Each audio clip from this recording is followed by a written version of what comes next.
بسم الله الرحمن الرحيم قل أعوذ برب الناس ملك الناس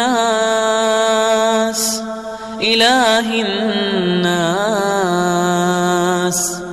من شر الوسواس الخناس الذي يوسوس في صدور الناس